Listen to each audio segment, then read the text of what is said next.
have some reactions coming in as far as this meeting of Prime Minister Modi and Prime Minister Starmer is concerned. Let's listen to them. It's been an incredible moment to come back to India with such a welcome. We're in Film City, or headquarters of film in India, and it couldn't get better than this in terms of a welcome, especially for the delegation coming from the UK that's experiencing India in many cases for the very first time. Yeah. A very beautiful moment. I did, and I lost track. I would say if you could count the number of light poles on the roads, there were as many. Every street had at least two on both sides. I did wonder where. On the welcome, I think we're all blown away. I didn't specifically talk to him about it, but I don't think you cannot not notice. India has really kind of shown and given that hospitality to the Prime Minister Starmer.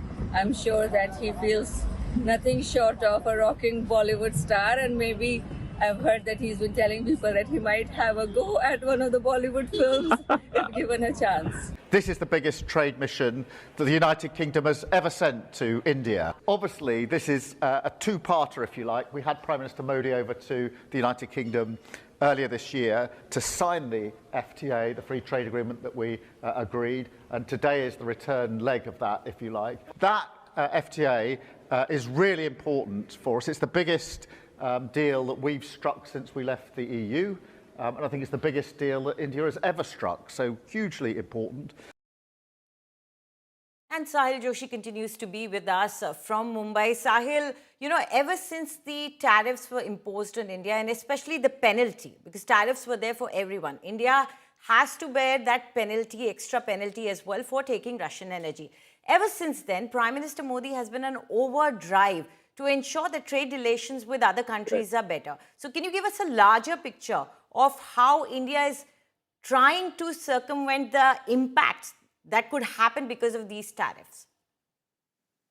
Well, even in this visit, what we can clearly see is that this visit seeks to build on the momentum from the UK-India trade deal, which, as I mentioned before, which was signed in July. And, which will actually lower tariffs on exports on either country. So it is going to be mutually beneficial. The deal which India had with the US, now that there are certain issues because of various factors, and specifically as has been mentioned by President Trump, as far as the Russian oil is concerned, that is the main factor. But will it impact that he would increase, the UK would increase visas for highly skilled Indian workers and students, because that is also going to be impacted by the way the US president has increased the fees of the H-1B visa, the charges on H-1B, issuing the H-1B visas. On that, he has remained mum. He has specifically said in his press briefing that the issue is not about the visas; it is about the business-to-business engagement, is what the UK Prime Minister had said. And the investments and jobs and prosperity coming to the United Kingdom. So obviously, even the UK is looking at this deal from their own perspective, whereas the India is looking forward to new partnerships with various countries to have lower tariff business in exports from the Indian side, because the US exports are going to have a major hit. So we'll have to wait and see. In short time from a while, there will be a briefing by both the prime ministers.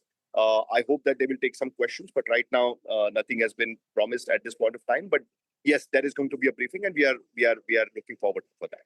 Right, Sahil, do stay on with us. Pranay Upadhyay of the India Today Global also joins us now. Pranay, Sahil was just mentioning what is expected between the two countries today, because it's an extremely crucial meeting. But do tell us, as I was asking Sahil as well, how has Prime Minister Modi in the last few months tried to, sort of ensure that the impact that could come because of the tariffs and the penalty that was imposed on India could be mitigated in terms of extending ties with other countries as well? Anjali, not only in last few months, but if you see, there has been a consistent effort of India to expand its or diversify its export basket, because currently we have around around $440 billion is our export.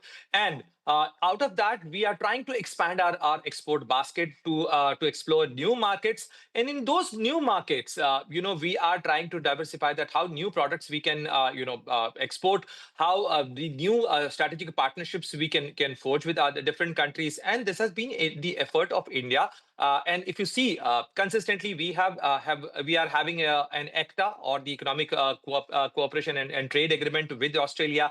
We have an FTA with United Arab Emirates as well. Now we have an FTA with United Kingdom, with United States also. We are having a negotiation on a bilateral trade agreement, and which is expected to lower down tariffs for many of the Indian products and many of the Indian tariff lines. There will be a mutual benefit arrangement and agreement, which is a work in progress right now. But if you see, with India and UK, with the legacy of India-UK relation, there is a better possibility that how India and UK can work together in terms, or harmonize their businesses. And that's why, if you see that recently with the Covishield, the example of Covishield vaccines, which many people in India also took during the corona the COVID-19 crisis, was actually a product of joint research and development between India and United Kingdom, because Oxford and AstraZeneca and Indian company actually worked for that. Besides that, R21 is a new vaccine which has been developed out of the partnership of India and United Kingdom. And this is the new malaria vaccine, which is expected to lower down the burden of malaria from the world. So these are the fruits of India-UK partnership. Besides that, some of the critical areas like the joint, the engine development, the jet engine development program, after this meeting, we are expecting that there could be a progress on that as well, because Prime Minister Narendra Modi recently announced Operation Sudarshan Chakra, or Mission Sudarshan Chakra, to develop the critically important technologies or components for the Indian defense establishment and India's security. And jet engine remains a critical area for India's concern and defense development, and that's why India and UK can partner on those counts. Absolutely. That could be a crucial area for the two countries to tie up. Thank you very much, Pranay, for all those details. We'll be keeping an eye